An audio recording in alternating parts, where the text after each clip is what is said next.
But there's a crime scene cleanup franchise. They literally clean up like gruesome crime scenes and like sometimes like drug busts, like maybe like a meth facility or something like that. It's a business that can be run from like your home office, but you're literally there kind of cleaning up like guts and stuff like that. But they were making over 6 figures in cash flow. It was like, holy crap. That was definitely the craziest one I've seen. Hey guys, welcome back to the Fort Podcast. My name is Chris Powers, and I want to thank you for joining me today. This show is an open-ended discussion and journey covering real estate, business, entrepreneurship, and investing. I would love to hear from you by tweeting me at Fort Worth Chris on Twitter. And if you've enjoyed this show, I would be super grateful if you would follow us on Apple Podcasts, Spotify, or whatever platform you listen to. And if on Apple, it would mean a lot if you'd leave a rating and review. Last but not least, you can find all these episodes on YouTube. Thank you so much again for joining me, and enjoy the show. The Wolf of Franchises, welcome to the show. What's up, Chris? Thanks for having me, man. You bet. We were just talking, and before we get into franchises and everything that you're doing, I thought it would be cool to start about how you built kind of this account on Twitter. So Wolf is anonymous, but we just had an interesting discussion about kind of how this came to be and how he's built kind of a relatively quick brand. And so can you just take us through the story of building an anonymous account and kind of what it's led to? Yeah. So, I mean, I think an important part is just the experience I have, right? I was working in the franchise industry at a company that would invest in early stage franchises. And then we also had our own sales department there that would then find franchisees for any one of our brands in the portfolio. So that gave me a ton of unique insight to a bunch of different franchise brands and franchise owners that were considering buying one of our brands. And I just thought, I was already on Twitter with like kind of my own individual account that I didn't actually contribute much. I just kind of learned from people in tech, real estate, et cetera. And I thought franchising is a lot cooler than I think most people realize. So let me just start tweeting about it. And my whole philosophy is just that it's a lot lower friction to get someone to follow you if they, within looking at your profile picture and the name, right, if you can kind of brand that to a certain industry. So that's what I did with franchises. I'd call it the Wolf of Franchises just because I thought it'd be kind of funny. I made it right around the time of the Wall Street Bets account or the whole Wall Street Bets mania, like the meme stocks. So I kind of saw like some of those Twitter accounts getting really big, and they had kind of had these cartoon PFP type photos as their pro pics. So yeah, that was kind of the whole philosophy. And so far, I'd say it's worked. Just it's very easy to see what you're going to get if you follow me, and it's a quick yes or no is the reality when people stumble on my profile. Did you know that when you started it, or is that in hindsight, looking back, the right thing you did? Hindsight, a little bit of hindsight. Honestly, if I'm being like totally candid, right? It was my first step into the world of content creation and sharing my ideas. And I'm sure you could probably relate to this. Like when you first start doing it, it's pretty scary. It's like, are people going to like what I say? A lot of imposter syndrome in my head. So a little bit of the anonymous idea was from just insecurity. And I'd rather share, because if I fail, no one actually knows it was me. My friends aren't going to be able to be like, oh, I saw your Twitter account and you're sharing stuff. Which looking back, it's pretty lame to say, but it's the truth. And now that I've, built a decent following up, it becomes way less scary over time. So that's been cool to see. Yeah, I have long wanted to make an anonymous account. There's just certain things and details I just frankly just can't share. I admire a solid anonymous account. You're probably the 4th or 5th one I've had on the pod, and it's always fun to kind of see the backstory. Real quick before we move on to that, you've grown it so big, and you've now actually turned it into a business. Can you just talk for a couple minutes about what you're doing with Workweek and kind of how it's evolving and how you plan to take this thing to the next level? Yeah. So Workweek, those who don't know, it's a media startup based out of Austin. The co-founders, Adam Rock and Becca Sherman, were both leaders at The Hustle, the newsletter that got acquired by HubSpot for around 20 million. They have a ton of media experience, and it's a creator first media company, meaning that they partner with individuals like myself to build out basically 1 to 2 person media companies within specific business to business verticals. So obviously mine is franchises, but they also have marketing, direct to consumer, climate tech, you name it. We have 20 creators on board. Everyone has their own newsletter, podcast. We're going to be doing events. And the goal is to really be kind of the authoritative voice of your industry. And, for franchises, it's been franchises is very old school. Like a lot of the websites and media outlets, it hasn't really evolved, honestly, since the early 2000s. So for me, it was a no brainer to partner with Workweek, who could take these modern tactics from building an awesome company like The Hustle and apply it to an industry with, in my view, very little competitors. But overall, the goal for me and for what I'll be doing with Workweek is we're going to be using this media as purely as top of funnel. So my newsletter, my podcast, my Twitter account, I have some cool product and business ideas that I think is going to be very helpful for franchise owners and people looking to buy franchises. Because like I said, there's just has not been a lot of innovation in the franchise industry in quite some time. So I'm pretty excited. Within the next month, I'll be launching our first kind of research platform product that it's going to make it really easy to find, research, and buy franchises. So that's kind of the long-term strategy. I love it.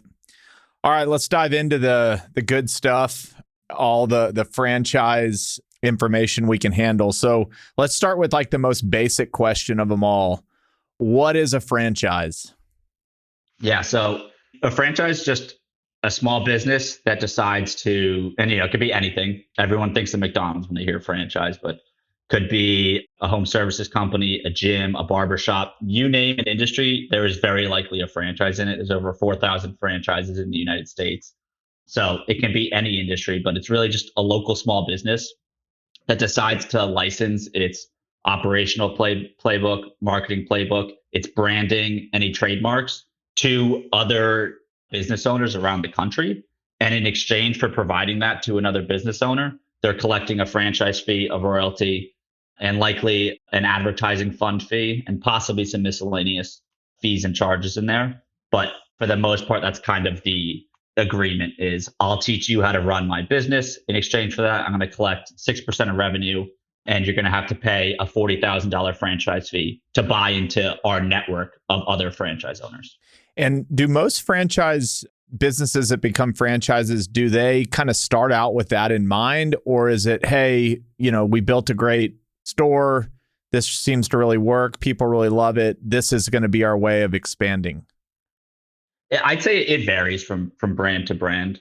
Some people definitely are starting small businesses with the intent of franchising, which doesn't always work out because sometimes it seems like people think it's like a get rich quick scheme where you just start a small business and boom, you're going to franchise it, sell a bunch of franchises and cash out. And then you're, retired on a beach for the rest of your life. But it's really tough. I can tell you from experience of selling and trying to bring in franchisees for various upstart franchise brands that, it's a massive decision, right? A lot of these are 6-figure plus investments. So to basically sell someone on the idea of buying the franchise, not only are you asking them to dedicate the next 3, 5, 10 years of their life to building their business, but it's also multiple 6 figures worth of capital that they have to put down. So, or at least have on the table via some leverage.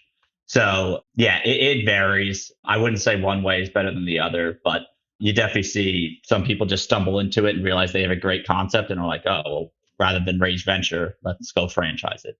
Okay, so let's say somebody's sitting here listening to this and they've got a great small business. They've proven that it works. They've been in business a long time. Are those folks hiring who's kind of telling them like you would be a great franchise candidate? And then let's say that they have agreed that's the path. Are they hiring like a consultant or somebody to come in and kind of, I guess I'll call it business in a box, help outline the business and put it into something that can be easily understood and replicated? Yeah, so there's definitely companies out there that will kind of assist in transforming your local small business into a franchise.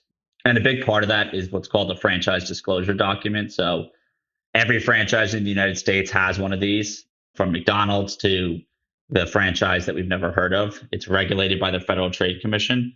And it's basically a document that outlines kind of the important investment criteria and some other information on like the executives and the founders of the franchise. But the goal there is just so that if someone's going to buy your franchise, you have to provide them this document.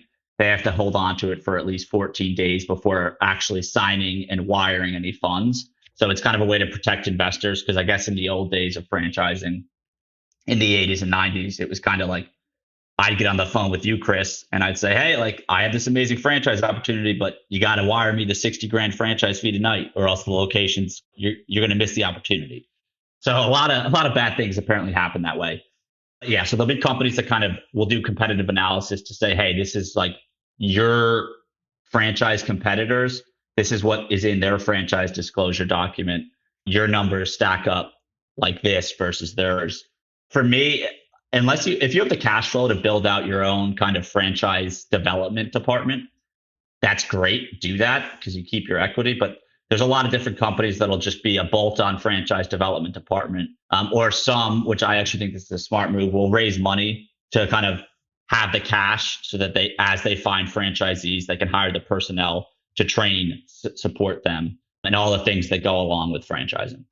Is there like a certain amount of units or stores that somebody should have proven out before they go to the franchise model, or it depends? So the logical part of me says like, yeah, you should have at least 3 to 5 of your own stores proven out as like a multi-unit operation that it can work.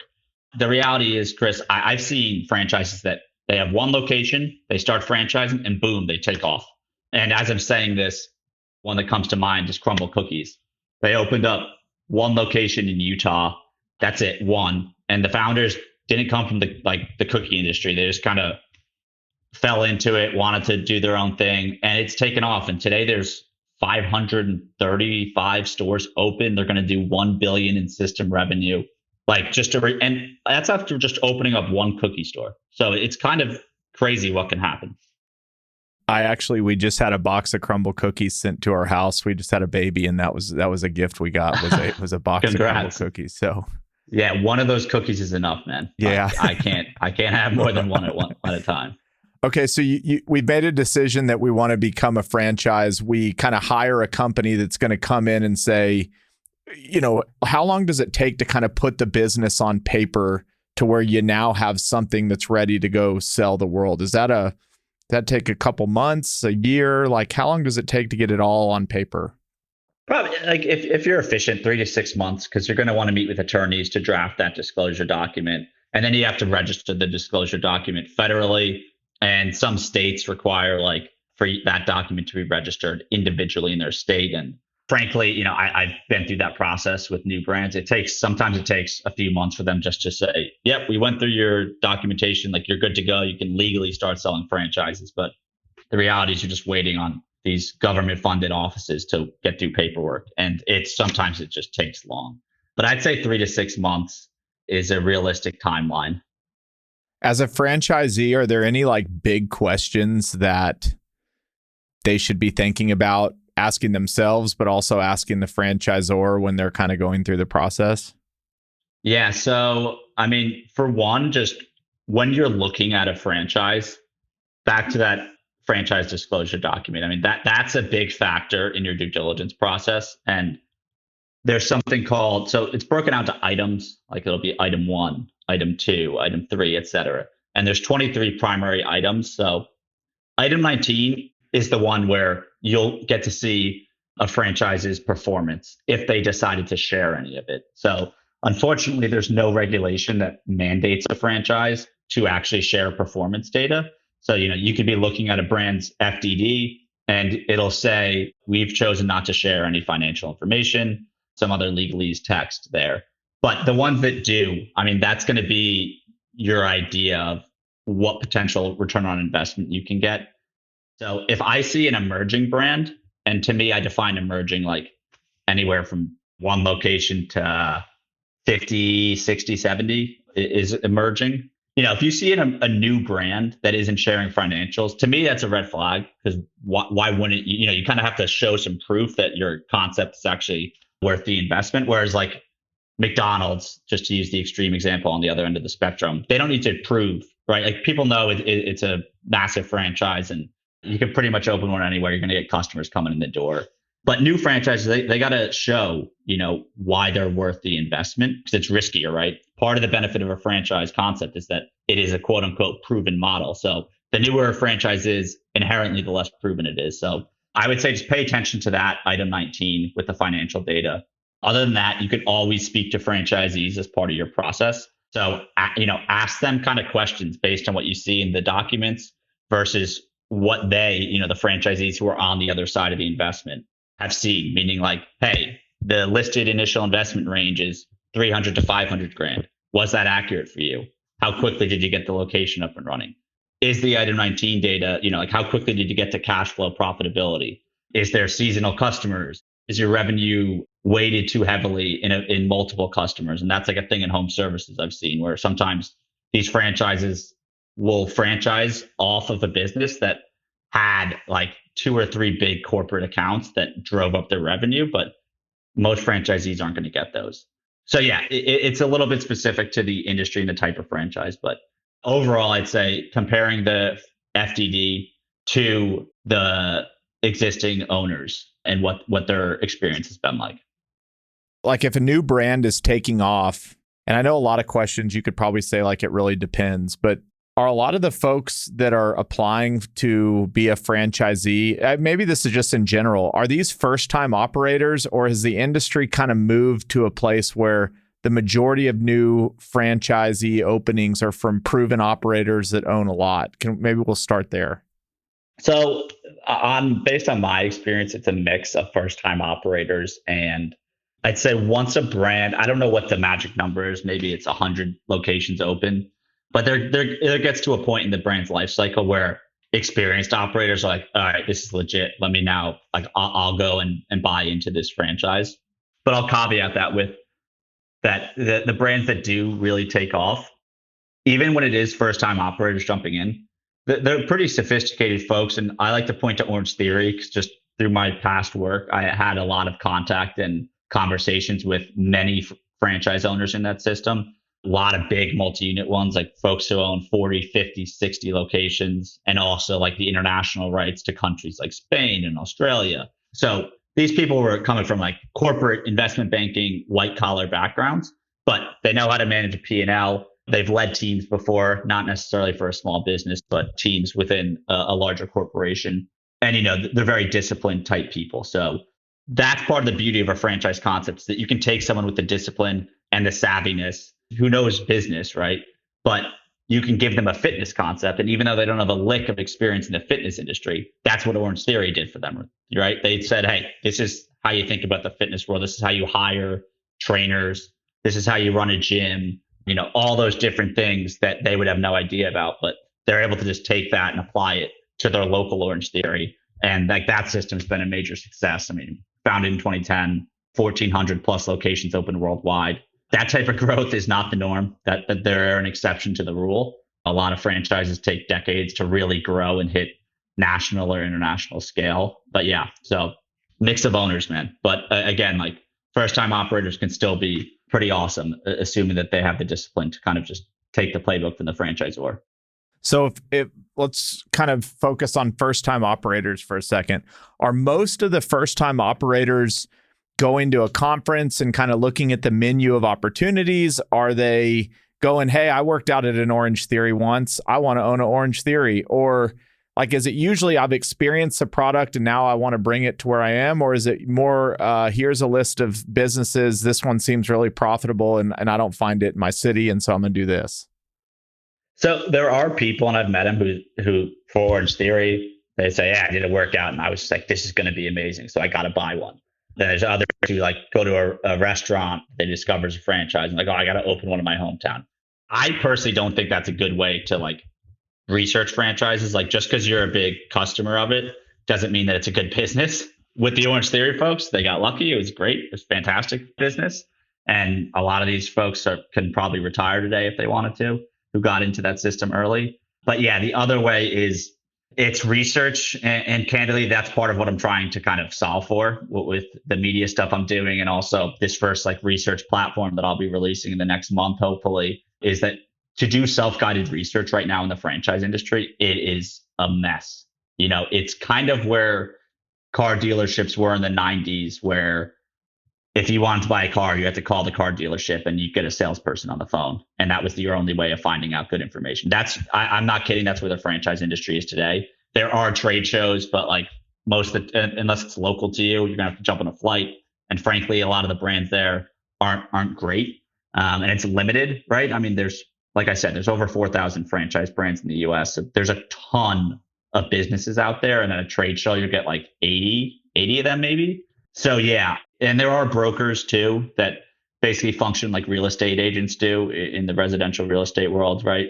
So you can use a franchise broker. They're not going to charge you anything up front, but they only represent 500 to 1,500 brands at most. And if they kind of introduce you to a brand that they have an agreement with, they're going to get like 90% of the franchise fee. So if you pay 40 grand to a brand and a broker was the one helping you find the brand, the broker's getting like 35 grand of that franchise fee into their pocket. So if you were a first timer knowing what you know, and you were going to go negotiate with, let's call it a reputable franchisor, how would you structure a deal? Like, how do you know you're getting a good deal in this world? Like you just kind of mentioned, you can get fleeced pretty quickly. What things are typical and what things would you bring to the table to know that you're getting a good deal? Yeah, I mean, I guess again, like I start with the unit economics. So that should be everyone's starting point. And even before you get to that point, it's like you have to know yourself, right? What your budget is as a potential franchisee. How much do you have to invest, whether it's cash on hand, how much leverage do you think you can get via an SBA lender or maybe a private lender? But unit economic wise, at a minimum, and right, I read a newsletter that covers like new emerging brands. So I've been gone through and sifted through thousands of franchises financials. There are brands out there where like my minimum starting point, just to even consider covering it in the newsletter, is at a minimum having revenue twice the initial investment, meaning a brand is showing that they can produce revenue on average that's 2 times the initial investment, or they're showing EBITDA that's at least 1/3 the initial investment. So theoretically, right, if you get to cash, if you reach that EBITDA potential, within 3 years, you could have paid off any of your cash investment to build it. So that's the minimum starting point, is just make sure you're finding a brand with good unit economics. And then on what you can like negotiate, it does vary from brand to brand. So the more established a brand is, the less negotiating power you're going to have. But the less established, the other, you do have opportunities to say, hey, like, I want to buy out a larger territory.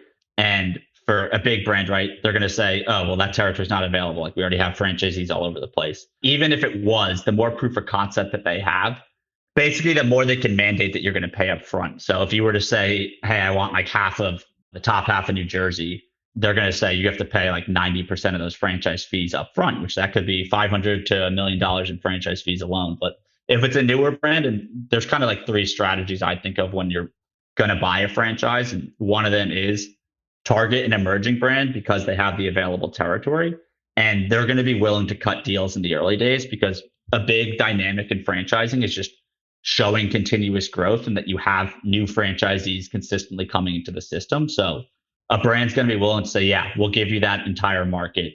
It's a huge market. You can build it. You're going to be the exclusive operator in there as long as you stick to some type of like schedule and stay on track with building locations, maybe 1 to 2 locations a year at a minimum. And then that way, right? And like this is what the Orange Theory operators did. Assuming the brand's a good one and it all works out, then you're sitting 5 to 7 years later with a lot of locations on your hands that are cash flowing, and you can sell them. You can live off that cash flow and do what you want. When you think of trade areas, is it upon the franchisor to decide what trade area, like how big or small they're going to make it, or is it typically everybody shares the same map? So you're asking, meaning like defining the territory that is kind of exclusive to you as an operator? Yeah. It varies by brand. Some will do it strictly by zip codes, which is pretty targeted.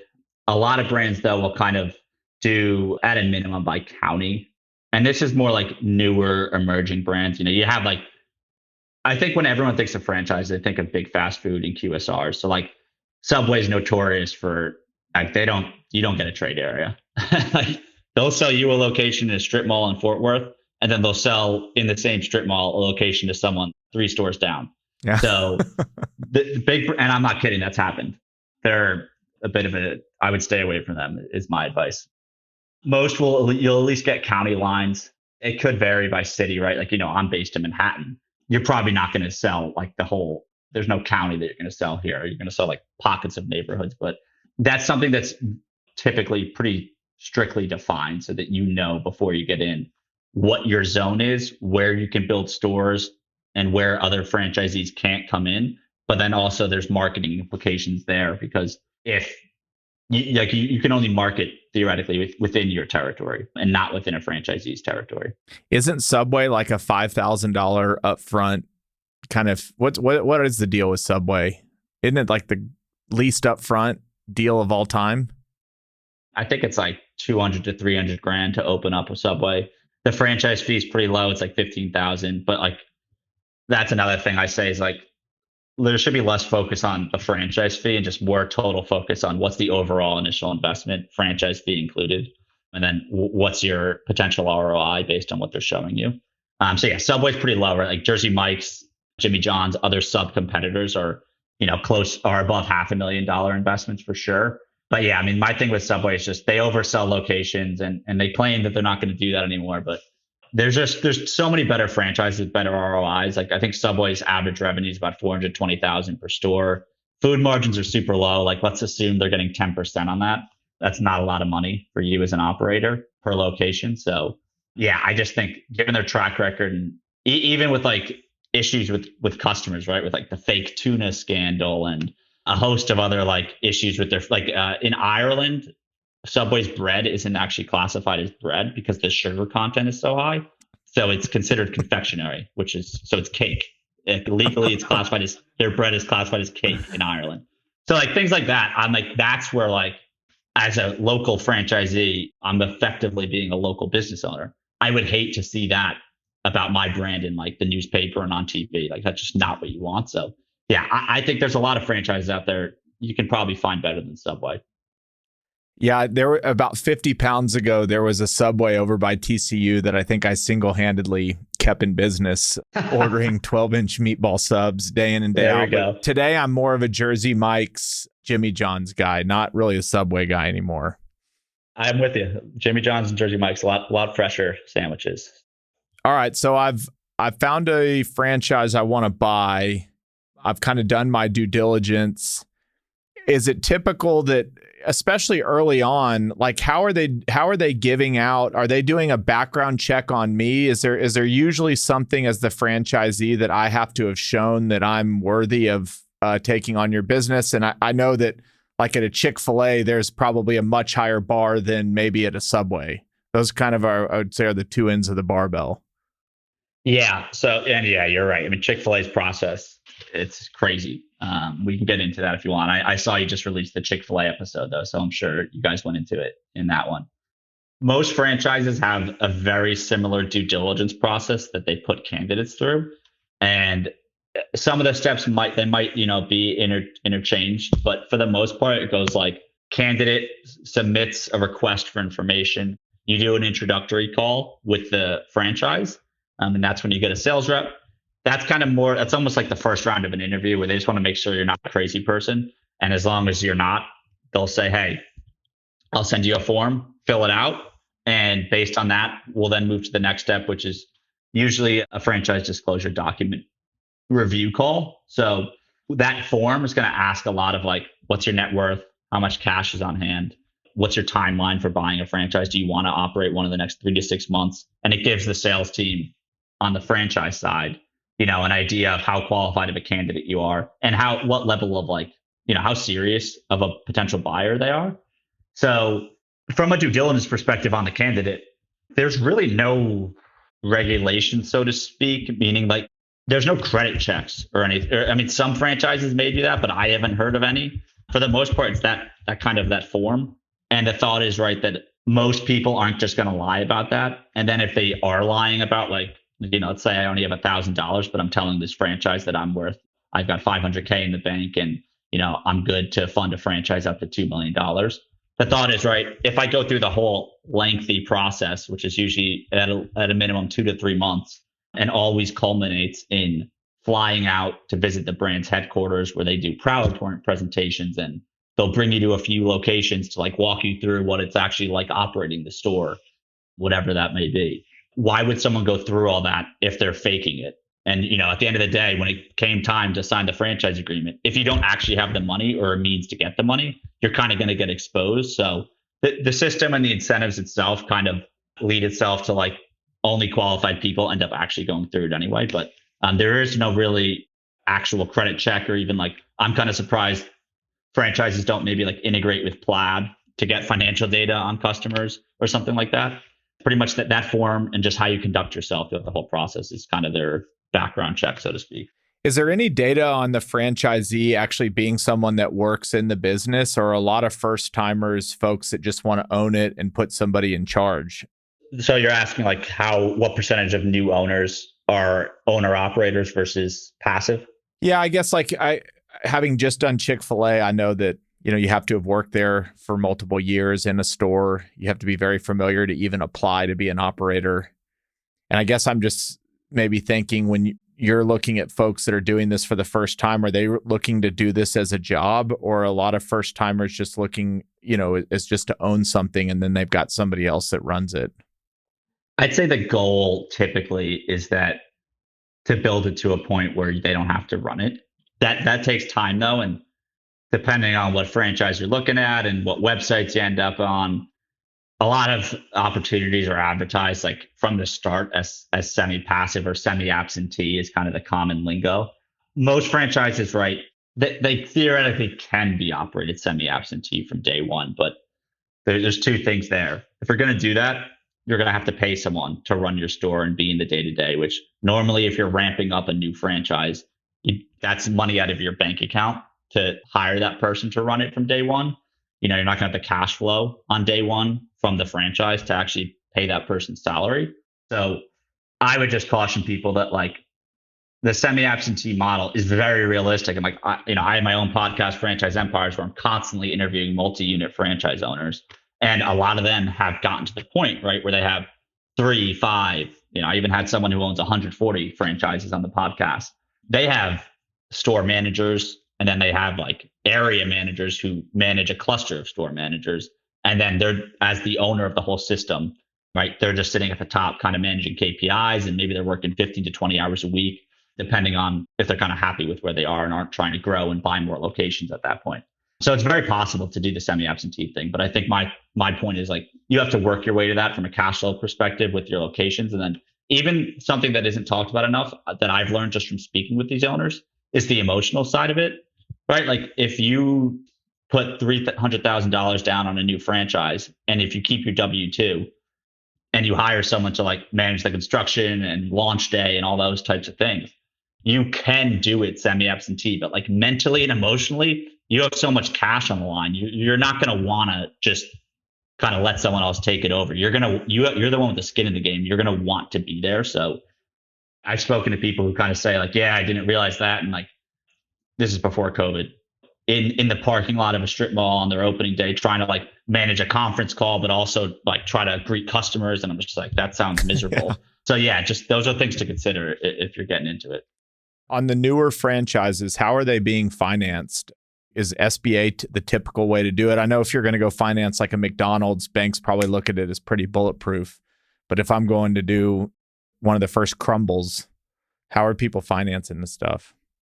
Yeah, so for the newer ones, it's tougher. I've spoken with some lenders, and it seems like, just from what I've heard, generally speaking, the minimum is you need 50 locations open for it to actually get financed. And there's something, a lot of franchises will say, yeah, we're listed on the SBA registry, which is basically just a database of all quote unquote SBA approved businesses. But being on the registry doesn't mean they're actually going to give you financing, which I learned that as a salesperson for a franchise and lost a few deals over it. So I found out that the hard way. Typically, the newer ones are usually being financed via cash on hand from the individual, or they'll raise money, right, for friends and family. Or I met someone who networked his way at a bunch of just financial conferences. Like, this person didn't come from money, didn't have a network of people with money, just really hustled his way to meeting people who could help him put together enough money for a deal. And he did it. So yeah, the newer franchise is tougher to get financing, but the more established it is and the more locations open, the more likely you are to be able to get SBA financing. And the last thing I'll say is too, I've heard of like a few one-off scenarios where people are working with an emerging brand that only has like 5 to 10 locations open, and they really just they speak to any lender under the sun. And I remember one, I forget the name of the brand. It was a new pet brand. And he ended up finding like a regional bank that was willing to finance it, and he was happy with the terms. So it is possible, but I wouldn't depend on that if I'm going into my franchise due diligence process with the intention of buying like an early stage brand. How do you do due diligence on the franchisor from a standpoint of, okay, you're legit, you own 70 of these, we're good so far, but I want to make sure that I'm going to own these for 10 years, that you care about continuing to evolve in marketing and branding and better like, how do I know I've got a franchisor that's going to continue to evolve with me and not kind of peter out? Is there anything that you kind of look for there? I do. The thing is, like, the reality is you don't actually know until you sign the contract and you see what happens. Because, right, like, as a franchise grows, I mean, especially in the last, I feel like 10 years, private equity's gotten really interested in franchises, right? Because royalty streams are such a valuable just form of reliable income. So the founders of a franchise may have very good intentions, and they want to stick it out for the 5, 10, 20 years of a brand. But all of a sudden, if you sell 100 locations and you have 50 of them open, I mean, private equity is going to come knocking that, like, probably earlier than that, honestly. Like, I've worked with a brand that we had 5 locations open. We sold like 90 locations. So those are locations in development, right? Not actually built. And even then, we had private equity reaching out to us saying, hey, we want to potentially buy out this brand already, even though it's not proven. So you don't know what's going to happen. You kind of really have to go off your gut, I'd say. That's a big part of just the whole due diligence process, and something that I encourage people who are trying to buy a franchise to really like take stock of is, like, a lot of the franchises throughout that process are going to say to you, like, hey, like, we're evaluating you. We want to see if you're a good fit for us. But at the same time, you can push it back on them for these newer brands and say, like, hey, I'm evaluating you as well, because I want to see that you guys fit my morals. Are you trustworthy? And those are the good questions to ask. Like, what is their goal with the franchise? Because it'll vary. I mean, I've met franchise founders, and I doubt they say this to their candidates, but they've said to me, like, yeah, like, hey, this is a 5 to 7 year play. I want to grow it as much as I can, and then I want to sell it to private equity, and they want to sit on a pile of cash after that. Which, I don't think there's anything wrong with that. It's just kind of letting everyone know that, like, that's the mission of the franchise, and you don't necessarily know what's going to happen when you have a new buyer come in. I've heard of scenarios where private equity comes in and it's great. They actually make things better. They streamline processes. They add some modern tech that make the franchisees' lives easier. But I've also just heard the opposite, where it becomes a nightmare. Royalties get raised, fees get raised once franchise agreements come up for renewal. So it can go both ways. And yeah, that's just something to consider, right, when you're looking at a brand. But I would say most brands, purely by the numbers, don't make it that far to the private equity exit, is the reality. How long does the typical agreement last? 5 years, 10 years? 10 is standard, but that doesn't mean that you as a franchisee have to, like, stick it out for 10 years, right? If you build out locations and you're getting offers 5 years in, and you can find a buyer that the franchisor says, like, yeah, like, we approve them, they can come in and buy it. So you can sell out before your agreement ends. But the typical one is still a 10-year agreement. And the big brands will do like 20, like McDonald's, Burger King, they do 20-year agreements. Most other ones are doing 10. And I'm assuming private equity is buying into both sides of the equation. They'll buy the franchisor, or they'll go buy a big franchisee. Yeah. It depends on the fund, but yeah, you're seeing it on both sides. They're already buying out franchisees, but then there's also ones who, right, maybe a franchisee has gotten, like, I don't know, probably 10 locations. I think like 3 to 5 million in EBITDA is like the minimum I've seen, where private equity will then kind of go in with a multi-unit operator who they think is qualified enough and has what it takes to really grow an operation. But they'll basically just do a recapitalization and they'll partner with existing franchise owners and take them from 10 locations to 30, 40, 50, 60. So yeah, you're seeing it at all sides. And in all cases, like if I wanted to sell my business, I don't really need to go get approval from anybody. But if I own 10, locations, I have to get permission from the franchisor to sell to this buyer. What does the typical language look like in agreement that says, look, if I bring a credible buyer to the table, you kind of got to let me sell this? How does that actually look on paper? So, I mean, frankly, it's a lot of legal jargon that I don't understand. But welcome to the club.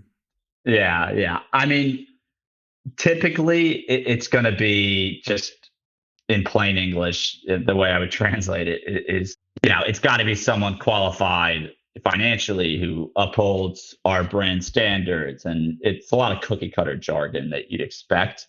The thing I would just kind of say is there are a few brands out there that kind of from the get-go, they say like, hey, we want to be locally owned and operated. We don't do private equity buyouts. And like, there's like an auto detailing franchise, Christian Brothers Automotive, that's pretty well known for that in the industry. You're not going to be able to get a private equity firm to buy it out because the franchisor, they don't want that. They want like franchisees to really own the locations and be involved. But other than that, for the most part, like the franchisors are usually, assuming it's a private equity buyout, I mean, that's good for them, right? Because you got to remember, franchisors make their money for the most part off that royalty stream. So if you own 10 locations of a brand, and then, I'm going to use on my podcast, I interviewed someone who he owned 8 Club Pilates franchises when PE kind of came knocking, and he spoke to a few different firms, ended up partnering with one. And this was like 3 years ago. Today, he's got 40 locations. So not only is that a great deal for the franchisee, but also the franchisor, because they're going to get more locations of their brand built quicker if their franchisees are partnering with private equity. And then, right, that's a big boost to the royalty stream. So for the most part, the economic incentives do align.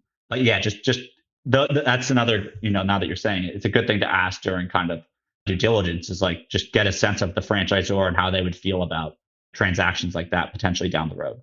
And is it safe to say, like, if you take that Club Pilates guy, he owns 8 locations and he's partnered with private equity, it's just safe to assume that if he's been running solid 8 locations, that there should be a pathway for him to get to 40. Like, is there a circumstance where it's like, look, you have 8 and that's all we're going to give you, and maybe you would already know that up front, that that's the type of franchisor you're working with?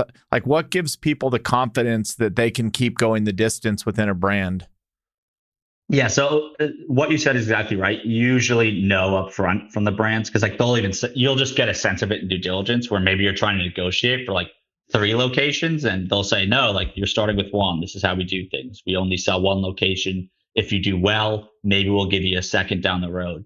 And that should be more of enough of a kind of alert that, right, like this isn't a brand that does multi-unit operations. And if their existing franchisee base, like the average units owned is only 1 to 2, that's another good sign. But I mean, for the most part, the brands that limit the number of locations you can own, they're incredibly upfront about it, right? Because they really want like the passionate operators who just want to own 1 store for the most part.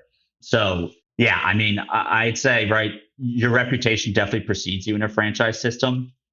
The better you do, not only does the franchisor, right, other franchisees take stock of that too. So I've seen franchisees who then use that reputation to kind of get off-market deals a lot quicker, because you have this closed network of franchisees and everyone says, oh, Chris is a really good franchise owner. I'm looking to sell and get out. I know he's going to take care of my baby, basically. So like you'll get deals offered to you.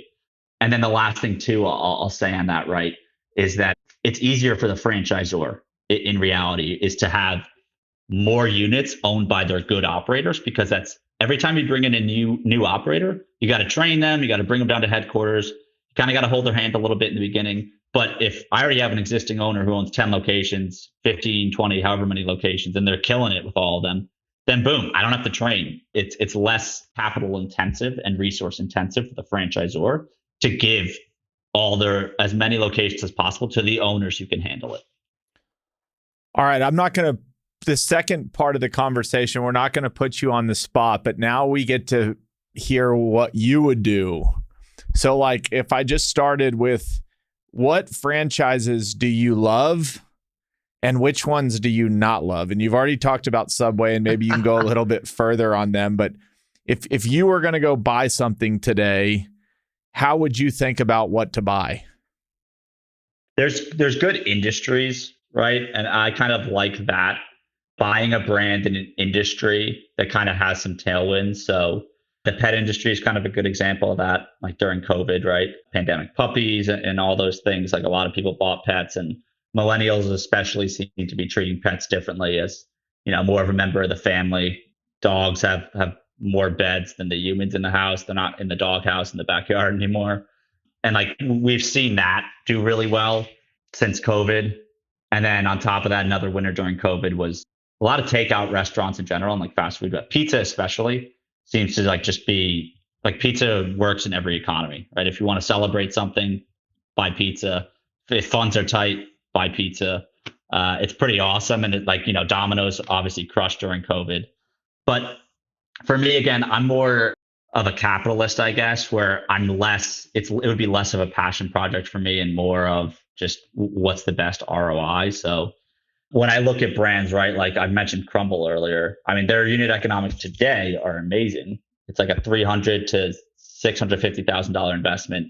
Average EBITDA is 360K, but they're selling cookies.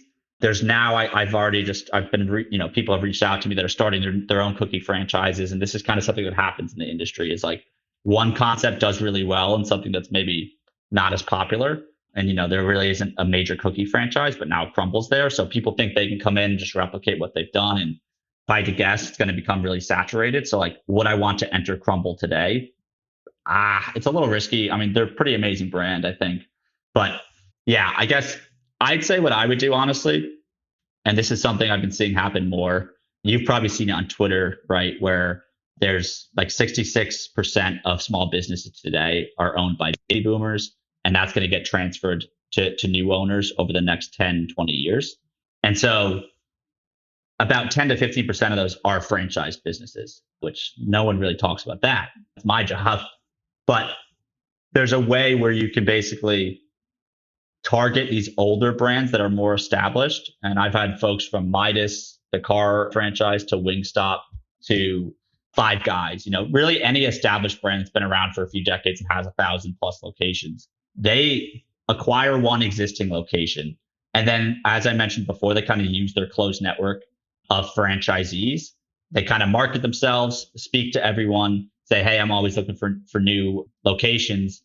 And when these older owners who've been in the system for a while want to sell, they go to the younger ones who are hungry and are trying to gobble them up. And people have gone from one location to 30 locations within the span of 5 years, which is pretty crazy, because that means obviously you have some debt there that you're probably paying off via seller financing, but still from just a total operation, like growth perspective, it's pretty fantastic. So for me, the thing is, it works with so many brands, and there's probably like there's a ton that you could do. I'd probably say though, like Mathnasium's a really good education franchise that I've seen operators of 20+ locations do incredibly well, $1 million plus bottom line EBITDA. Orange Theory, Anytime Fitness, the UPS store is another good one that I'd love to own. A lot of competitors in that. So yeah, I'm not really set on like specific brands. It's really just like the cash flows of those aren't going to be incredibly sexy. You're not making like $500,000 off of one location, but it's what can you do at scale when you roll them up. If I said, all right, well, if we're partnering and we're getting into the pizza industry, so we've at least narrowed that down, would we be focused on maybe new pizza brands, or would you gravitate towards a legacy Domino's, Pizza Hut, Papa John's type of brand? Like if you had to pick within pizza, how would you kind of break down where in pizza you would want to be? Yeah. So the thing with that is like the big brands like a Domino's, they're not like Chick-fil-A, but they have a lot higher standards. Like to own a Domino's specifically, you need to work in the store for at least 12 months and go through an extensive training program. So for some people, they're like, they don't want to hold off their income for that long, because you're not going to be making a lot of money when you're going through that kind of training program. And, you have to drop your W-2 if that's what you came from. So for me, I would go the emerging brand route in that scenario. but I don't think there's like a wrong way to do it. I think that the thing to note, right, is that if you're going into the older brands, your route to expansion is going to be by acquiring existing locations. Whereas you're going for a newer brand, it's, you're going to be doing a lot more new builds likely, and that takes longer to cash flow. A lot of people, from what I've been being told, like it's more difficult and strenuous, right, to get that business off the ground and running versus acquiring the existing ones. So, but you can negotiate the larger territory. It's all a lot of white space for you versus having to kind of play that game of networking with the franchisees and trying to get new opportunities. So maybe, I don't know, maybe that's like a personality. This is about you, buddy. This is about the wolf. What drives? Yeah. Yeah. I mean, I've just seen it so much from the owners who buy into the new brands. And I mean, the Orange Theory and a few other brands in particular, right? Just that's my personal work experience who I happen to work a lot with. And when you find the right brand, man, I mean, it's a lot easier. An amazing brand can turn an average operator into an exceptional operator, but it's hard to turn an average brand into an exceptional one, even if you're an amazing operator. So I just think it's such a critical aspect of the process, right? Is the brand you choose. For consumer facing franchises, is there any tips or tricks? I got a lot of real estate listeners for how to find the right location, like things that if we're staying in pizza or whatever, like what would you be looking for in a location besides just great deal on price? Yeah, I mean, obviously like the foot traffic that you can get, drive-by traffic as well. Look, a lot of franchises are built for strip malls, inline locations. That's kind of like the perfect spot for many of them. And again, whether that's a Subway or a Massage Envy or any type of brand, strip malls just seem to be a good fit. It's all about exposure. And I mean, you could probably run circles around me in the real estate world, but the franchisor is going to help too a lot in that process for where you should be. And yeah, I mean, and that's a major part of it, though. I think I admittedly kind of became under the impression that, with Google reviews and these other things, that physical location was less important, because as long as you're getting online reviews and are found there, people are going to find you, which obviously that helps. I'm not saying that doesn't matter, but at the end of the day, I mean, if you get a good location, that's amazing marketing just by the amount of people that are going to drive by and see your store. If you're next to a tenant, maybe like a Starbucks, and you're not doing coffee, obviously that'd be great. Just anything that's going to, I like grocery anchored kind of shopping centers, I think are a really good, just general strategy. All right. What are the things that you would stay away from if it was, again, this is your opinion? Yeah. Specific brands. Yeah, you can say brands, you can say industries, types of franchisors. I mean, just things that would be like a total red flag you're staying away from. For again, this is you, not. I'd say as a starting point, I do think boutique fitness is great, but it's becoming pretty saturated. I'd say it started back with some of the brands I've mentioned, like Club Pilates, Orange Theory, F45 is a big one too that I haven't talked about, but they were kind of like the first boutique fitness, group fitness type workout classes. But now today you have like those brands all have 1,000+ locations worldwide. There's other brands that do specific workouts for kind of every exercise imaginable. Like you have a brand called Row House where you can only do rowing based workouts. You have a brand called Stride where it's only treadmill based group workouts. And so can all the major markets in the United States support all these concepts at scale? Like definitely not. People just aren't working out that much. So yeah, I would, even though like this is my thing. If you're in the game and you're a sophisticated operator, I'm not going to tell them what they should do. But if you're a new operator, I just don't think like that's a market I'd stay away from unless you're getting like a great deal on a more established one like an Orange Theory or an F45. But for the most part, I think that's something I'd stay away from. I'd also generally stay, again, unless you're a food operator, like I just think there's better margins in other franchises. I've met Massage Envy owners who can do $500,000 in EBITDA off a single location. And so like, yeah, is it everyone's dream to own a massage business? Probably not. But like, I just think a lot of people come in, and I see it with my newsletter too, because like we have a quiz or not a quiz, but a survey where you subscribe, you sign up, and then I asked them like, what franchises are you interested in most by industry?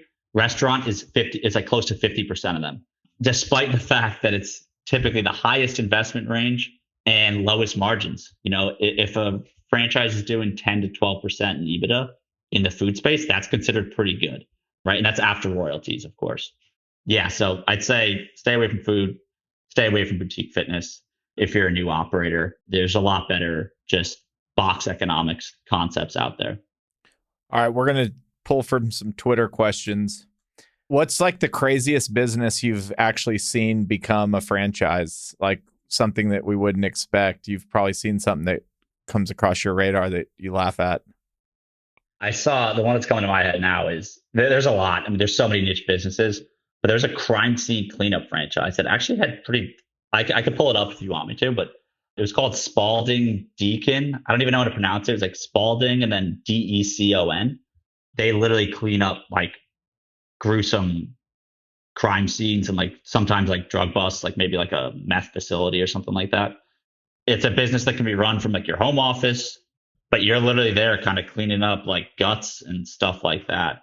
But they were making over 6 figures in cash flow. It was like, holy crap. That was definitely the craziest one I've seen. What's the best healthcare franchise out there? I saw that one. Yeah. There's not that many healthcare franchises. Here's another thing I'll say before I answer that question is I've said this a few times already, but there's 4,000 plus franchise brands. And depending on the research you do on franchises, you'll end up on websites of like brokers or people who call themselves franchise consultants. And they say, we're the franchise experts. I include myself in this. None of us are experts. There's so many franchises across so many different industries, right? Like it's unrealistic to think one person actually knows the ins and outs of every industry, all the competitors, and especially what happens at a local level and the dynamics there. So yeah, that's just a disclaimer there's just too much. It's too wide ranging. It's too expansive for one person to truly be an expert. I consider myself more of a generalist in the franchise world where I know a decent amount about a lot of different brands and what's going on, but like I'm not the expert, right, in a specific field. Anyway, when it comes to healthcare franchises though, American Family Care, I met a few multi-unit owners who are doing very well off of 5 locations. And when I say very well, I mean low 7-figure EBITDA. That's kind of like an urgent care style concept. So you don't have to book an appointment, and just walk in, usually quick in and out, more basic needs. And then depending on the person, some people don't consider chiropractors legit. But there's one called The Joint, where that's also a franchise that the owners have done really well, and they have a cool area developer model too, where you can actually sub franchise underneath, meaning like you, Chris, can open a few locations in Fort Worth, but then if you want to buy out a larger territory but you don't want to own them, you can find franchisees locally you can open underneath you, and you get a little piece of that royalty stream that they generate.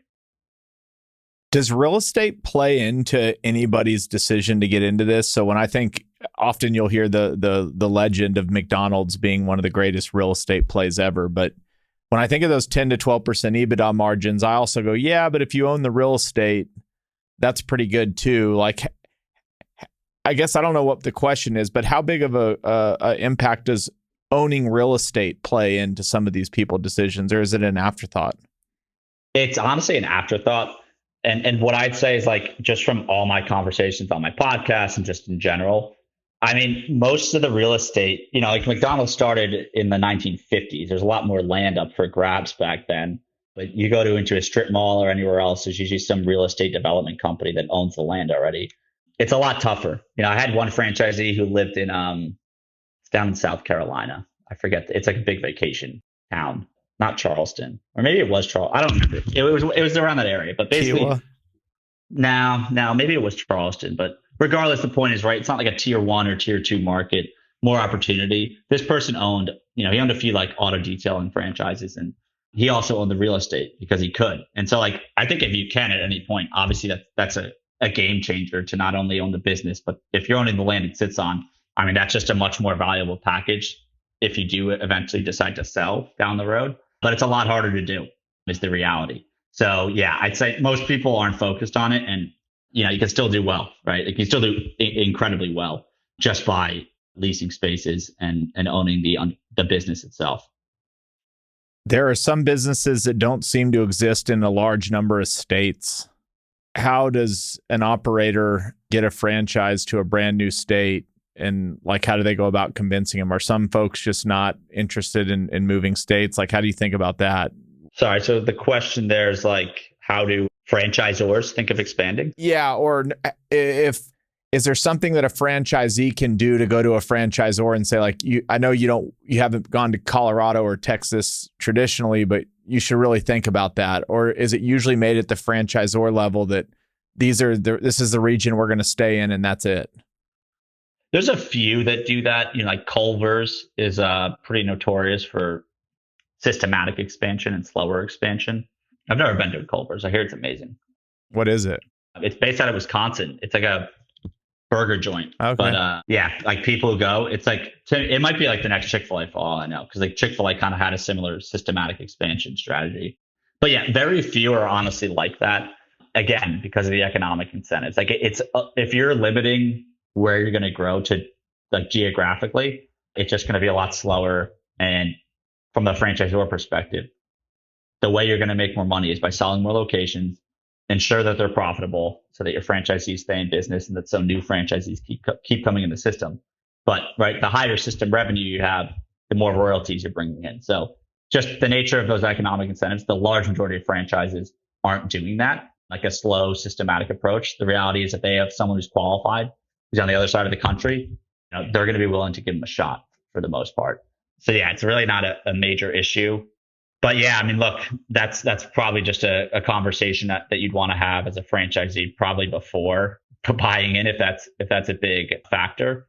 And just to clear up kind of like a bit of a misconception sometimes about franchises, like franchisees do, especially if it's an emerging brand, they're going to have a lot more say than you'd think with the franchisor, right? Because like if a franchisor's got 2 to 5 locations of their own and then they start to franchise, they don't know what's going to happen when, if they're based in Florida and someone opens up in North Carolina or Mississippi or wherever.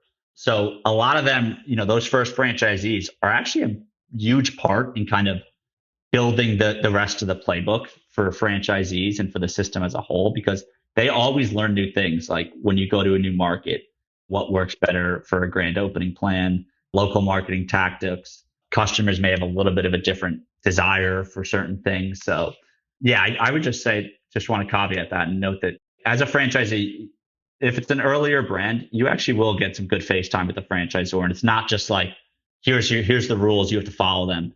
They will take ideas from franchisees and integrate it into the system. Okay. When you're talking about, one of the questions was about in and out, cult following, good product, but only in a few states. Why not be everywhere? Yeah, that's an example of another one, kind of like Culver's, where they're systematically growing. So yeah, I did a thread on them, and ultimately what I found was they're obsessed with quality and maintaining the quality of their food. They do have a pretty, they select their own cattle. They bring it to their own meat processing facility.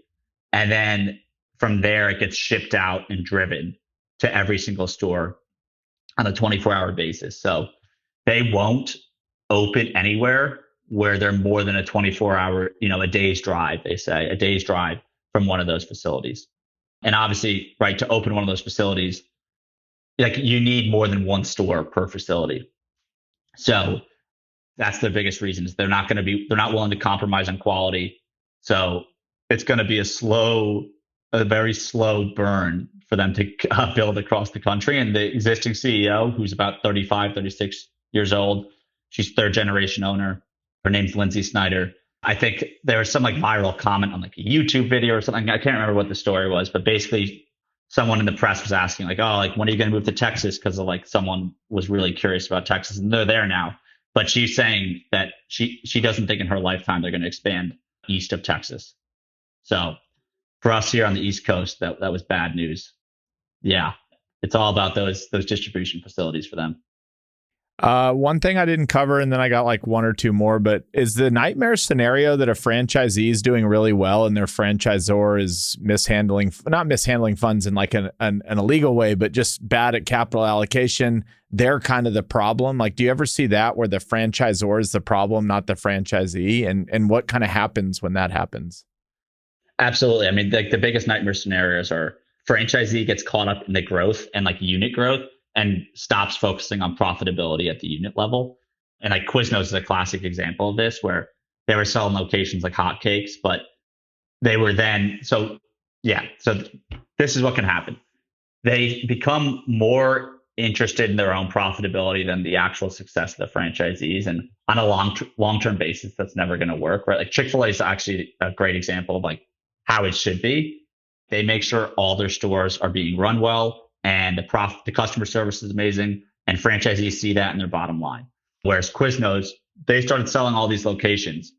They realized that if they had every franchisee buying their supplies specifically at a markup, that all of a sudden they were making more money just from the markups on the supplies. Like I'm talking like the napkins, forks, and obviously the food cost of goods. They were making more money by selling that as a supply company to franchisees than they were from the royalty streams. So not only were franchisees then buying above market supplies, right? Like they could have found them for cheaper elsewhere, but Quiznos on the back end then is also offering ridiculous customer discounts, like $5 or $4 subs. So franchisees literally aren't making money on these promotions. And there's some crazy stories out there, like customers coming into the stores being like, hey, like I have my coupon for the $4 sub. And the Quiznos franchisee being like, no, like we're not doing that. And like fights break out. And it gets crazy. So like that's the nightmare scenario, is a franchisor starts caring way more about growth. And ultimately that hurts the franchisees. And right, Quiznos went from like 1,500, I think, or no, was it 1,500? Yeah. A lot. They have 1,000 plus stores at their peak, and there's like 150 today. So it's really, really crazy how many have closed down. And the thing that really sucks about that is that's small business owners at the end of the day that are getting hurt there. Right. So yeah, franchisors should really just focus on the profitability of their franchisees, and everything will take care of itself. You'll make plenty of money still going that way. I have to say, there was also a time where I probably kept the local Quiznos in business with the chicken bacon ranch. That was about 50 Oh, that was ago. good. Yeah. Hey, honestly, so I did a thread on Quiznos, and the thing I learned was people miss it. The amount of people who said, why is Subway still in existence? And Quiznos is like, my Quiznos closed. Like everyone was a much bigger fan of the food than Quiznos, that's for sure. You did say one thing that I want to just ask on. When a company like that has a franchise model offers a deal to the market, I'm assuming they kind of always have to do it for every store, because there's times where you might get a coupon from one store, but you go spend it at another store that's owned by somebody different. I'm assuming that this is all kind of contained and that there's no, hey, I didn't give you that coupon. The operator across the street gave you that coupon. Go spend it there. Like, how does that work out? There's national programs. If you actually read the fine print on a lot of the promotions, even like on the market collateral, it's usually in pretty small print, either in the bottom right or like right under the price. It'll say only at participating stores. For the most part, like the Quiznos horror stories obviously generated a lot of headlines back in the day, and those stories get a lot of press. But for the most part, like the franchisors are still, most of them are running promotions that the franchisees can still make money on. And like, right, a lot of the time, like if it's Dunkin' Donuts, let's say, maybe they're offering a good deal on coffee, and the goal is to like get some upsells on products just from that extra foot traffic. So I'd say a lot of them, right, like all the franchisees are typically on board with it anyway. But again, for the most part, it is up to the franchisee to be one of those participating stores. All right, last one. And we kind of touched on this earlier, but if I wanted to go buy somebody out, is the best way to do it to go find an investment banker that is, or a consultant in the area? Is it to go directly to the franchisor and say which of your franchisees would be good for me to buy out? Is it cold call the local franchisee owner? Like, if I wanted to go start buying stores, what's the best way to do it? Assuming I have some money behind me and I'm looking to actually grow multiple locations? Yeah. So if it's a newer brand, so we call those resales, franchise resale. Newer brands, it's up to the franchisee to kind of figure out that process. The big brands like Burger King's, McDonald's, any national brand for the most part, they handle that internally. But even going to the franchisor for you as like a new person, it's still going to be tough because if any franchisee is looking to sell, they're going to look internally first for the most part. Because kind of what I said earlier, where it's easier for the big successful franchisees who already know what they're doing, just gobble up the smaller ones and get bigger and bigger. And that makes sense for the franchisor, right? Because of the lack of training they need to provide. So yeah, I'd say it's tough to break into the big brands. That's really the only way to explain it. But if it's again, that's I'd probably only say it's like 100-ish brands are doing that are at that scale where they handle it internally and like it's really tough to break in. For the rest of them, local small business brokers, a small like investment bank probably would only be involved if it was like a hefty amount of locations, right? Like they're not going to be working with 3 to 5 store owners, or probably not even 3 to 10 for a lot of brands. So yeah, small business brokers would probably be your way to go. All right, I said that was the last one, but I have one more.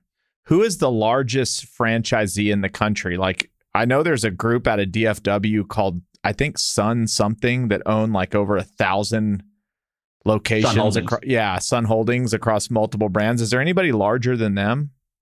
Yeah. So I love Sun Holdings because it was founded by this guy, Guillermo Perales, and he's from Mexico, worked in Dallas via some big Mexican food conglomerate, and then left to buy a Golden Corral, funded that through an SBA loan, and he grew that one Golden Corral until now today, 1,200 franchises.